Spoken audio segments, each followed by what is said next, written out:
Good morning from Panhandle Outdoors, America's only daily outdoor TV show. Your source for fishing, hunting, and information for folks who enjoy the great outdoors. Now sit back, relax. It's Panhandle Outdoors.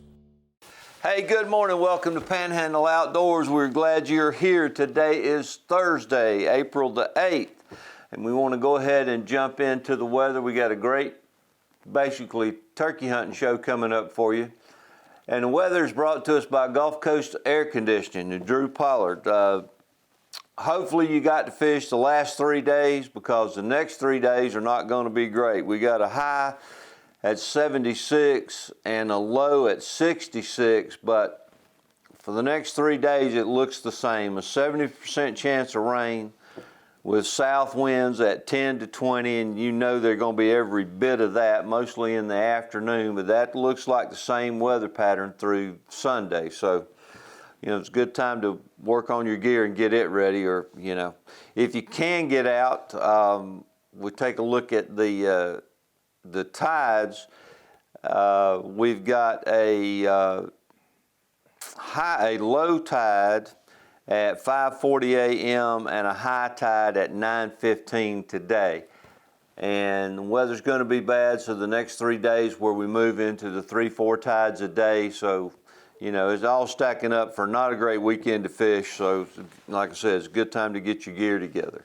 If you do have the opportunity to get out, the peak times today, which is always sponsored by the Kent Forest Lawn Funeral Homes, is 10:30 a.m.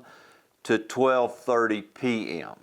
Now, the Mountain Dew's bringing us the river readings. Apalachicola at Bluntstown is 15.6, still a little bit high, and falling through the weekend. We look at Choctawhatchee at Caryville is 9.7 and also falling through the weekend. So water temperature in the bay is 68 right now on average. And I've got to go the last couple of days in the afternoon. That's holding pretty true. And you know, when you can hunt that water in the shallows, that's 2 to 3 degrees difference. You know, that's where you're going to find some good fish, and we've had a real successful couple of afternoons, and there'll be a show later on in the week or next week where we got plenty of pictures and video of Greg and I catching some really nice fish. So let's go ahead and wrap that up, and we'll come back with our special guest.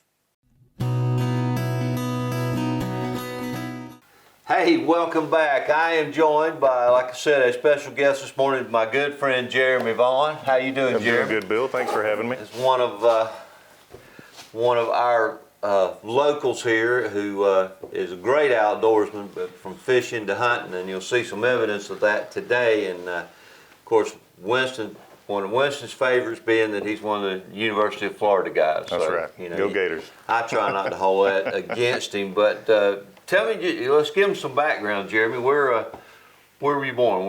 I was born in Dothan, Alabama. Mm-hmm. Family's from Washington County. Spent my whole till I was 26, and I moved off to Gainesville and went to college a little later in life, and moved back to Bay County after that. Married April Kimmel. Caught her on a weak moment Caught somehow. her on a weak moment. But, That's yeah. right. So, and been in Bay County since 2010. And you're an engineer with? Civil engineer. Worked with CEI company, or Mont McDonald's the name of the company, Yeah. but I manage the CEI division in the eastern part of the Panhandle. Fantastic. So let's get right to the point and talk about, you've been making some regular trips, I know, both deer hunting and turkey hunting to Alabama on some Georgia, private Alabama. property that you have there. Yep. South of Eufaula. Very much love turkey hunting. I got into turkey hunting around 2010 or 2011.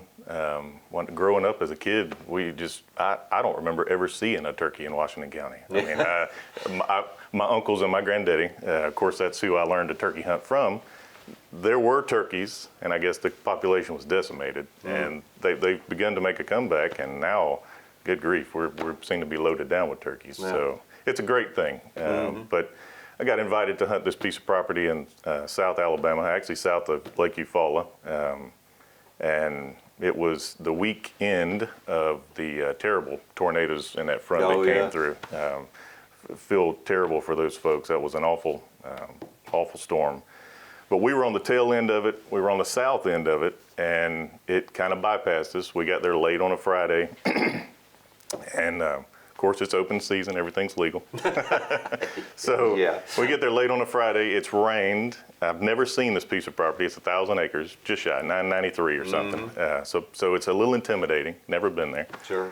And my buddy says that he's been seeing turkeys, and I'm thinking, okay, well, you're seeing turkeys. Let's see how this goes.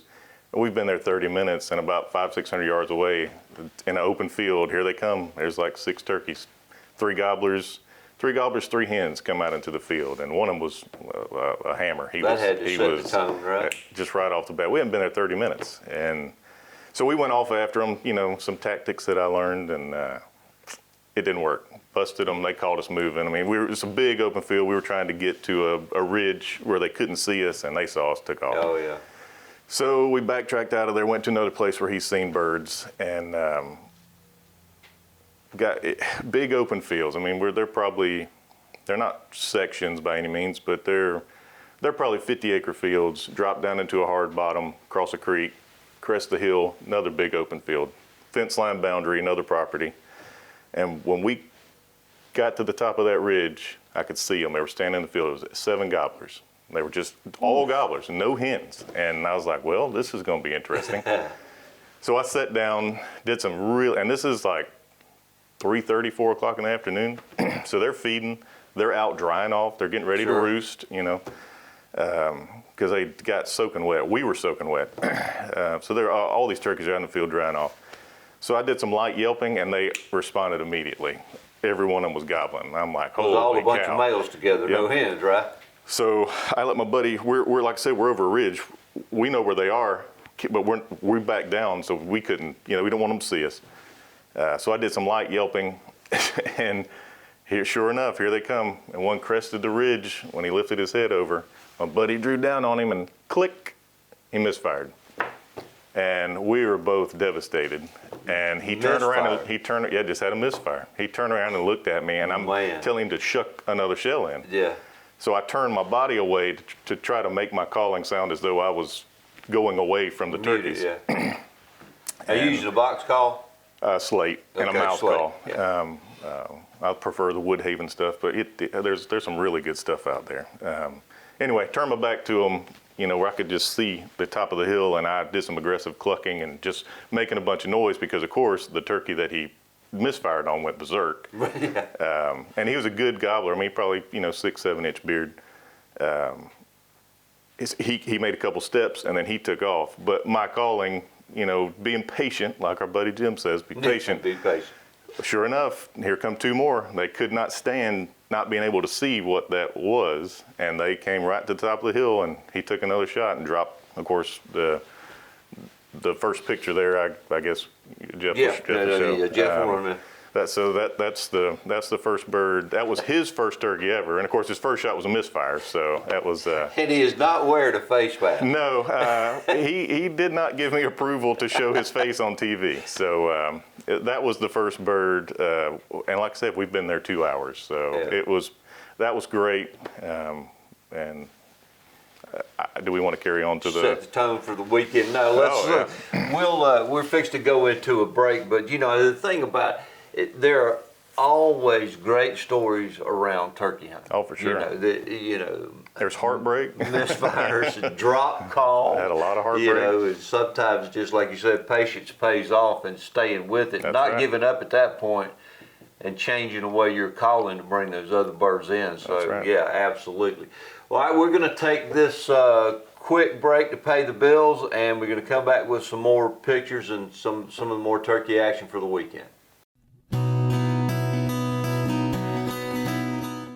All right, welcome back. So the hunt's off to a good start. The hunt is off to a good start. Like I said, all these birds had begun to come into these fields in the afternoon to dry off. They were wet. They were ready to feed because of this nasty weather, and we hit it just right. Like I said, My buddy got his first bird, so we got the monkey off our back. Now it's my turn. So, and I'm being picky, you know, because I'm holding out because I'm thinking this property is huge. I've seen a lot of birds. I'm going to hold out. So we rest. We went to bed. Oh, actually, we did some looking, drove around, and we saw gobblers all in these fields. Of course, land that's not part of what we can hunt, but we're just driving, looking. We're done with this hunt. Go to bed, sleep on it, wake up the next morning, take an approach on where we think we know where some birds roosted. Go get my decoy set out. It's foggy, it's beautiful. We get set up and daylight's breaking. There's some soft yelping off in the distance, and I think this is going to be over quick. And sure enough, on the adjoining property, somebody was walking the fence line. So somebody else was hunting on their side. Right. We were on our side, clearly way on our side. They're on, and he walks the fence line out in the open and begins calling, very aggressive calling. And I'm thinking, well, this is over with. And sure enough, the birds never made another sound. And the person, it could have been a girl, they walked back and forth out in the open, calling, sit down, moving around. It was heartbreaking because I knew we were going to kill a bird, but that, you know, inexperience maybe. Aggressive calling can be great from time to time, but knowing those birds are roosted right there, I bet that person knew they were roosted there. But anyway, didn't happen. So we got out, we got on foot, we called up 6 more birds, 2 jakes, button jakes, couple 6-7 inch beard birds, and that was not the trophy I was looking for. So I bet we walked 10 miles in the 24 hours we were there looking for birds. And sure enough, in the afternoon, we went to another spot, and they started gobbling about 3 o'clock. It was 3 different birds on a creek bottom between fields. They were on one side of the field, we were on the other side of the field, and I didn't want to put any more pressure on them. I was nervous. I was like, I know there's some good birds in here. Let's just be patient. We're just going to sit down right here, and I'm just going to call to them real soft and just see what happens. And the monster shows up, and he came out of the woods. He knew something. He knew there should be something there, but he was nervous. And I took the longest shot I've ever taken on a bird, and it was 50 yards. And oh, wow. But I dropped him. And what were you shooting? 12 gauge Remington Versa. So 3.5? Extended choke. No, just 3. The Longbeard XR, which I'm a big fan. I know this tungsten stuff has become really popular. It's crazy expensive. Yeah. But I have a buddy who killed a bird at about 60 yards. He said 58, so that's close enough to 60 with a 20 gauge tungsten. So it holds a tight pattern. I've seen all the studies. It's interesting, but I prefer that 12 gauge. Yeah. So this guy was an absolute monster. You'll see the pictures, and he had about a 10.5 inch rope. I mean, he's got a solid beard, and I didn't even see the second beard until I flipped him over. And he was double bearded. He's double bearded. The second beard's about 7.5 inches, just a bit bigger than 7.25 inch spurs. He was an impressive bird. I was thrilled. I've actually got him at the taxidermist right now doing a breast mount, because once I shot him, of course, he was dead and didn't realize it. But he did some flopping, and he tore most of his belly feathers off, so I wasn't able to do a full mount. And I always said if I killed a bird with a double beard that I was going to do a full mount, because it doesn't happen very often. It's not extremely rare by any means, but it doesn't happen very often. So I can say I've got family members who've been hunting, my 2 uncles and my granddad, and only one of them has ever killed, and they've been hunting 40 years. Yeah, so a double beard. So I was thrilled. I've got him at the taxidermist, and he was an impressive bird. Now, taking that shot at 50 yards. I was a wreck. I was nervous. but he was nervous too. Obviously, you felt like at that point he was jittery, he was nervous, and that was going to be your best shot. And I didn't have any decoys out. So I was too nervous to move around that field to set any decoys out. and we were right on the edge of the field. Now, were there things I could have done differently? Probably. You can always think of something different to do, but once he came into the field and he realized something was wrong, I knew we were at about 50 yards, and I was willing to take that gamble because I practiced that, and I patterned those shells on paper targets at 30, 40, 50 yards, and I know what they can do. So you should have, I don't think I have any pictures of that pattern of the way it hit him, but there were a pile of pellets in that And bird. that is so important, and I know that a lot of people don't do it. They're just going to buy the shells and they're going to They're expensive shoot. to. But you need to practice. You need to understand the pattern of that shell in your gun. That's right. And at certain distances. So, Especially with those extended chokes, because they hold a tight pattern. all right. Well, sneaking up on us, let's go ahead and take this break. We'll finish up with the turkey lessons.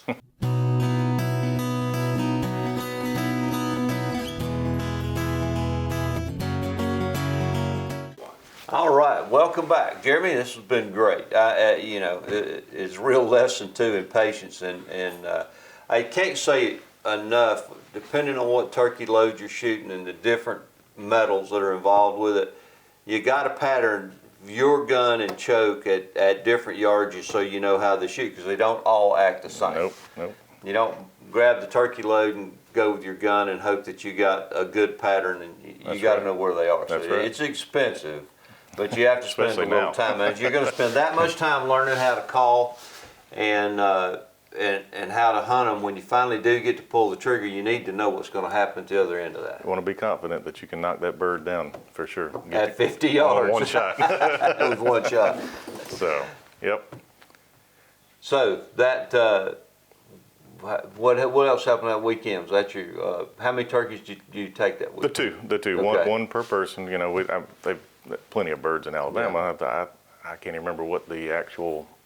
I think it's 5 birds in Alabama. But anyway, Really? one was definitely our one per person was our goal, and that's kind of their limit on their place. So it was very interesting. The topography changes. It's here in the.